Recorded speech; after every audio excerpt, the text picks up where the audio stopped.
নমস্কার বন্ধুরা, আমার জিভেজাল চ্যানেলে আপনাদের স্বাগতম। আমার চ্যানেলটাকে সাবস্ক্রাইব করে দেবেন। আজকে আমি মাংস রান্না করব, তার জন্য আমি কড়াইতে তেল দিয়ে দিলাম। এবার এখানে পিস পিস করে আলু কেটে নিয়েছি, নুন হলুদ মাখিয়ে নেব।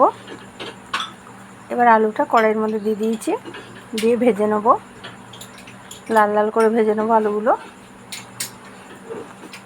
হয়ে গেছে আমাদের আলু ভাজা, তুলে নেব।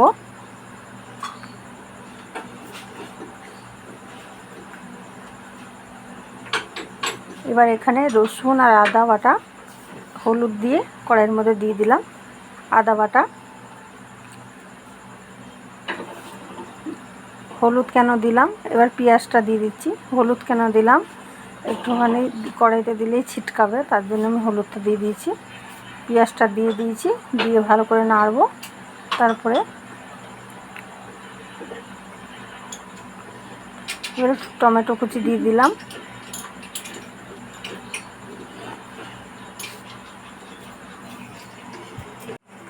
ভালো করে এবার পেঁয়াজ দিয়ে ভালো করে, টমেটো দিয়ে ভালো করে কষিয়ে নেব। হয়ে গেছে ভালো করে কষানো। এরপরে দিচ্ছি লঙ্কার গুঁড়ো 2 চামচ, জিরের গুঁড়ো, মিট মশলা দিয়ে ভালো করে আর একটু নেড়ে নেবো ভালো করে।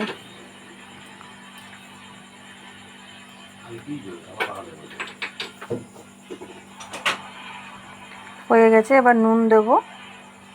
নুনটা দিয়ে নাড়িয়ে নেব। এই যে এবারে মাংসটা ধুয়ে রেখে দিয়েছিলাম, জল ঝরিয়ে গেছে। এবার মাংসটা দিয়ে দেবো, দিয়ে মাংসের সাথে ভালো করে মশলা দিয়ে কষাবো।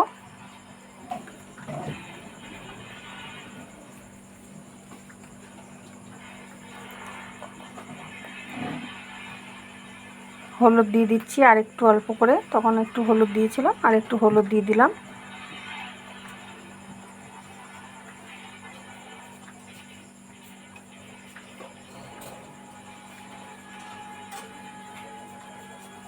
এবার একটু ঢাকা দিয়ে দেবো। ঢাকাটা দিয়ে দিয়েছিলাম, এবার ঢাকাটা খুলে দেখব, আবার একটু নাড়িয়ে নেব।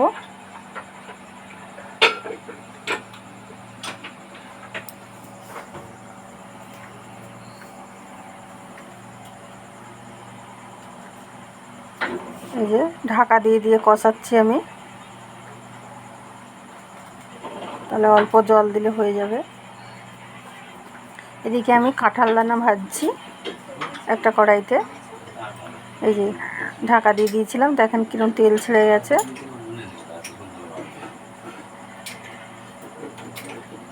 দিয়ে আর একটু নেড়ে নেব।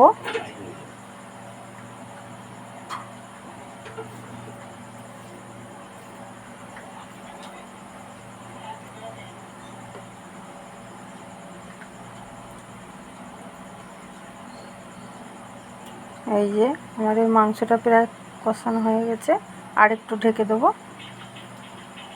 এই তেল ছেড়ে দিয়েছে।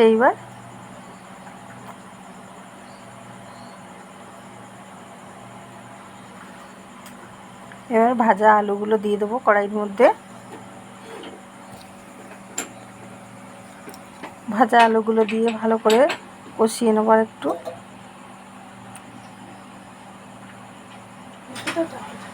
এবার কড়াইয়ের মধ্যে জল দিয়ে দিয়েছি। এই যে ভালো করে একটু নাড়িয়ে নেবো চারিদিক দিয়ে মশলাগুলো। হয়ে গেছে, এবারে একটা ঢাকনা দিয়ে দেবো, ফুটতে দেবো। এই যে মাংসটা ফুটছে, মাংসটা হয়েই গেছে। এবার গরম মশলা দিয়ে দিলাম, দিয়ে গ্যাসটা বন্ধ করে দিলাম। আমি মাংসটা একটু ঝোলঝোল করে করছি। এই যে তরকারিটা আমি এবার ঢেলে নিচ্ছি। এই যে আমাদের মাংসের ঝোল হয়ে গেছে। কালারটা কত সুন্দর হয়েছে দেখেন, খেতেও খুব সুন্দর। ভালো লাগলে একটা লাইক